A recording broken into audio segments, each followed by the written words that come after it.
യേശുവിൽ ഏറ്റവും അനുഗ്രഹീതരായ പ്രിയപ്പെട്ടവരെ, ഓരോ ദിവസവും കേൾക്കുന്ന ദൈവവചനവും അതിലൂടെ നിങ്ങൾ അനുഭവിക്കുന്ന നന്മകളും അനുഗ്രഹങ്ങളും വലിയ അളവിലാണെന്ന് ഞാൻ വിശ്വസിക്കുന്നത്. കാരണം ദൈവത്തിൻ്റെ വചനം പറയുമ്പോൾ അതെനിക്കും ഒരു അനുഗ്രഹമായി മാറുന്നു, അത് ഈ സ്ഥലത്തിനൊരു അനുഗ്രഹമായി മാറുന്നു.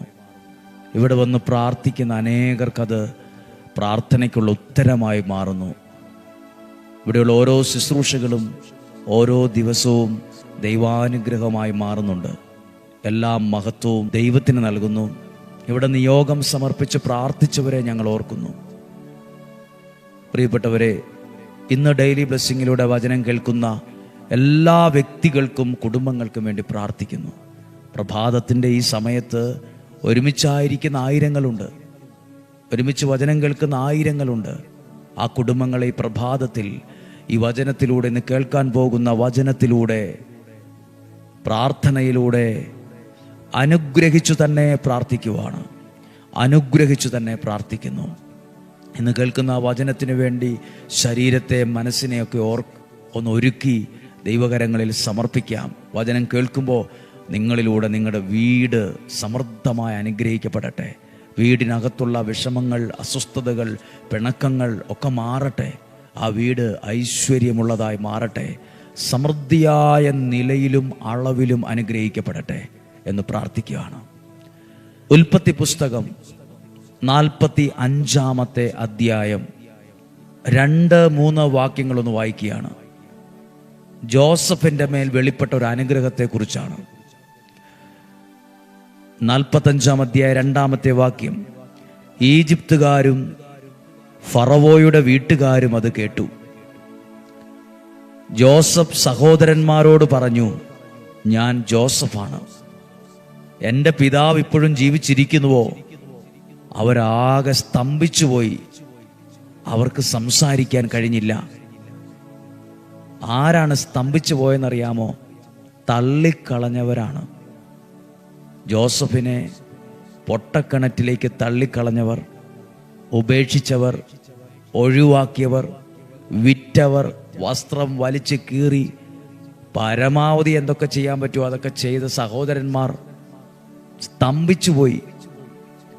തള്ളിക്കളഞ്ഞവരുടെ കണ്ണ് തള്ളിപ്പോകുന്ന വിധത്തിൽ ജോസഫിനെ ദൈവം അനുഗ്രഹിച്ചു.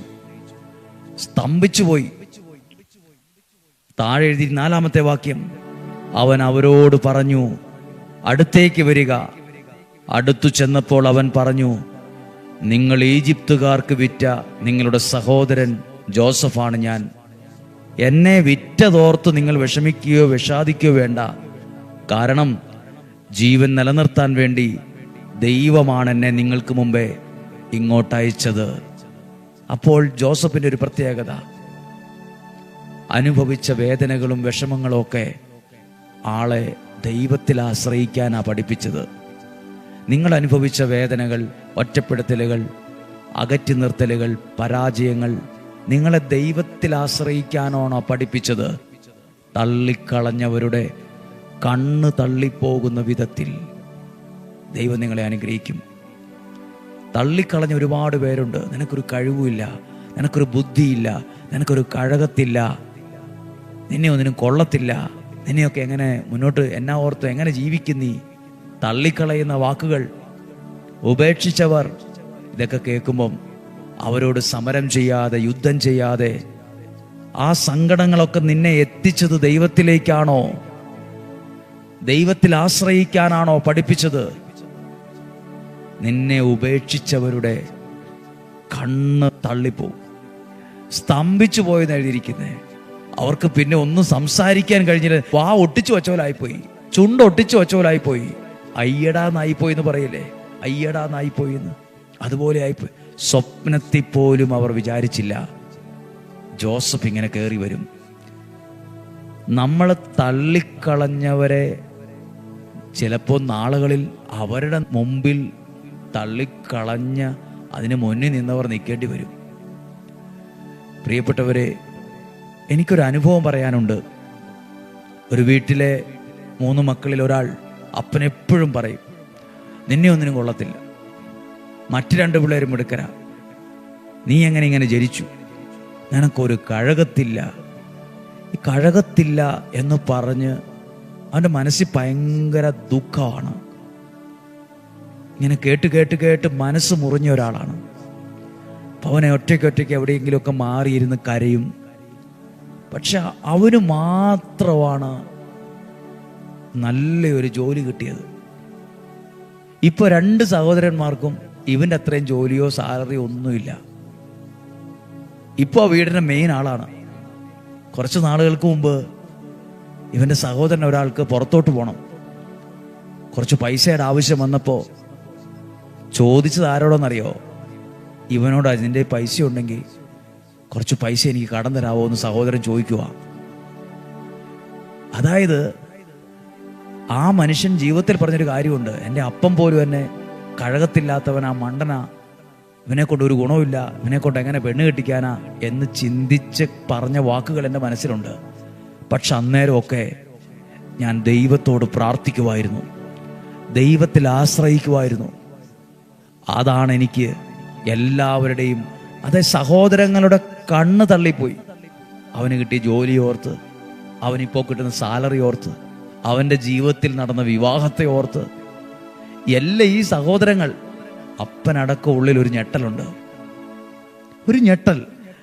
ഈ ദൈവം അനുഗ്രഹിക്കുമ്പോണ്ടല്ലോ നമ്മളെ അടുത്തറിയാവുന്നവർക്കൊരു ഞെട്ടലുണ്ട്. ഇതെങ്ങനെ നേടിയെടുത്തു, ഇതെങ്ങനെ സംഭവിച്ചു? ജോസഫ് അങ്ങ് അനുഗ്രഹിക്കപ്പെട്ട് ഭരണാധികാരിയുടെ കസേലയിൽ ഇരിക്കുമ്പോൾ ജോസഫ് പറഞ്ഞ്, നിങ്ങളാ തള്ളിക്കളഞ്ഞ ജോസഫാണ് ഞാൻ. അവർ സ്തംഭിച്ചു പോയി. എഴുതിയിട്ടുണ്ട്, അവർക്ക് പിന്നെ മിണ്ടാൻ കഴിഞ്ഞില്ലെന്ന്. വീരചൂര പരാക്രമികളായിരുന്നു, വില്ലന്മാരായിരുന്നു, വലിയ പുള്ളികളായിരുന്നു. പക്ഷെ ഇപ്പൊ ഒന്നും മിണ്ടാതായി. തള്ളിക്കളഞ്ഞ കല്ലേ ദൈവം അതിനെ മൂലക്കല്ലാക്കി മാറ്റും, പ്രധാനപ്പെട്ട സ്ഥാനത്തത് വയ്ക്കും. എപ്പോഴാണെന്നറിയോ? ബുദ്ധി കൊണ്ട് പണിയെടുക്കുമ്പോഴല്ല, ദൈവത്തിൽ നീ ആശ്രയിക്കുമ്പോൾ.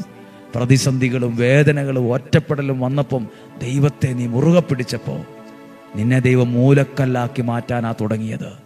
ഇന്ന് വ്യാഴാഴ്ചയാണ്, നാളെ വെള്ളിയാഴ്ചയാണ്. നല്ലതുപോലെ പ്രാർത്ഥിക്കാൻ ദൈവം തരുന്ന ചില അവസരങ്ങളും സമയങ്ങളുമാണ്. അടുത്ത വെള്ളിയാഴ്ച 40-ാം വെള്ളിയാഴ്ചയാണ്. നമുക്ക് പ്രത്യേകം ഒരുങ്ങാൻ 40-ാം വെള്ളിയാഴ്ച അനുഗ്രഹത്തിൻ്റെ ഒരു ദിവസമാക്കി കുരിശിൻ്റെ വഴി നടത്തി നിയോഗത്തോടെ പ്രാർത്ഥിക്കാൻ ആഗ്രഹിക്കുന്ന ഒരു ദിവസമാണ് 40-ാം വെള്ളിയാഴ്ച. ദിവികാരുണ്യത്തിൻ്റെ പ്രത്യേക പ്രാർത്ഥനകളും ശുശ്രൂഷകളും കൊണ്ട് ദൈവം ഒത്തിരി അനുഗ്രഹിക്കുന്ന ഒരു സമയമായിട്ടത് മാറും. സാധ്യമായ എല്ലാവരും അറിയിപ്പായിട്ടും കൂടെ കരുതുക. നമുക്ക് യേശുവിൻ്റെ ആശീർവാദം സ്വീകരിക്കാം. നമ്മുടെ കർത്താവ് ഈശോ മിശിഹായുടെ കൃപയും പിതാവായ ദൈവത്തിൻ്റെ സ്നേഹവും പരിശുദ്ധാത്മാവിൻ്റെ സഹവാസവും നിങ്ങളോടുകൂടെ ഉണ്ടായിരിക്കട്ടെ, നിങ്ങളുടെ കുടുംബത്തിലുണ്ടായിരിക്കട്ടെ. ജീവിതയാത്രയിൽ, കുടുംബത്തിൽ, തലമുറകളിലെല്ലാം ഉണ്ടാകട്ടെ. ദീർഘായുസ്സും ആരോഗ്യവും സമ്പത്തും ദൈവാനുഗ്രഹങ്ങളും നിങ്ങൾക്കുണ്ടാകട്ടെ. നല്ല ആരോഗ്യമുണ്ടാകട്ടെ. അനർത്ഥങ്ങൾ മാറിപ്പോകട്ടെ, അപകടങ്ങൾ മാറിപ്പോകട്ടെ. നിങ്ങൾ സന്തോഷത്തോടെ ജീവിക്കാൻ കഴിയട്ടെ. അനുഗ്രഹമുള്ള തലമുറയുണ്ടാകട്ടെ. ഒരാൾ നശിച്ചു പോകരുത്, ഒരാളും തകർന്നു പോകരുത്, ഒരു കുടുംബവും തകർന്നു പോകരുത്. എല്ലാവരും അനുഗ്രഹിക്കുക. വചനം കേൾക്കുന്ന ഓരോരുത്തരും അനുഗ്രഹിക്കപ്പെടണം. ഞങ്ങൾ അങ്ങയുടെ നാമത്തിൽ ഈ ജനത്തിനു വേണ്ടി പ്രാർത്ഥിക്കുന്നു, ഉള്ളിൽ തട്ടിക്കൊണ്ട് പ്രാർത്ഥിക്കുന്നു, മനസ്സറിഞ്ഞ് പ്രാർത്ഥിക്കുന്നു. യേശുവിൻ്റെ നാമത്തിൽ മനസ്സറിഞ്ഞ് നിങ്ങളെ അനുഗ്രഹിച്ചു പ്രാർത്ഥിക്കുന്നു, ഇപ്പോഴും എപ്പോഴും എന്നേക്കും. ആമേൻ. കണ്ടു നിന്നവർ നോക്കിയവരുടെ കണ്ണു തള്ളുന്ന വിധത്തിൽ സ്തംഭിച്ചുപോയി, മിണ്ടാൻ പോലും പറ്റാതായിപ്പോയി. അതേപോലെയാ ജോസഫിനെ അനുഗ്രഹിച്ചേ. ആ ദൈവം ഇതേപോലെ നിങ്ങളെ അനുഗ്രഹിക്കും. സാധ്യമായി എല്ലാവർക്കും അയച്ചു കൊടുക്കുക. നാളെയും 5:30 ഒരുമിച്ച് കാണുന്നത് വരെ സ്വർഗത്തിലെ ദൈവം, വലിയവനായ ദൈവം എന്നെയും നിങ്ങളെയും ഉള്ളം കയ്യിൽ എന്ന പോലെ, കണ്ണിലെ കൃഷ്ണമണി എന്ന പോലെ സൂക്ഷിക്കട്ടെ. ആമേൻ.